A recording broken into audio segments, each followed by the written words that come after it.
Grabe, si Grapipita na naman, parang may sariling spotlight. Hindi lang maganda, matalino pa, combo na. Kaya kahit anong gawin niya, pinapansin. Hindi ko nakasalanan kung hindi kayo sanay sa ganito. Mataos lang talaga standards ko. Uy, si Melo Nonoy, nakita ko sa court. Parang ang effortless niya. Ang linis tingnan, parang hindi napapagod magang gwapo. Natural lang, bagal naman siya sa akin. Ay wow, sure ka? Hindi to pagiging assuming. Alam ko lang kung sino ang level ko. Ayun na si Melo Nonoy. Grabe, parang lahat gusto siya. Kung may bagay kay Grapipita, siya yun. Relax lang kayo, normal lang to. Ayun si Bananat, tahimik na naman. Mukhang walang kaibigan. Okay lang. Mas sanay ako mag-isa. Ang layo niya. Parang hindi siya parte ng mundo ko. Pero kahit ganun, gusto ko pa rin siyang makita araw-araw.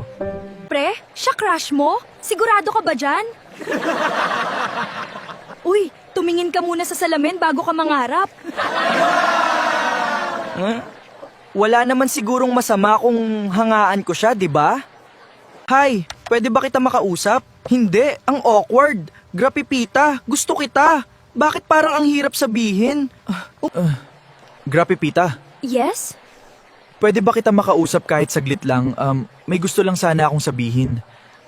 Wait, seryoso ka ba? Alam mo ba kung sino gusto ko? Doon ka tumingin tapos bumalik ka dito. Hindi ka level. Siguro nga masyado akong ambisyoso. Wala ako sa level nila. Pero hindi ibig sabihin, ganito na lang ako habang buhay. May pag-ada pa kaya akong maging macho at gwapo? Abangan nyo sa mga susunod na episodes.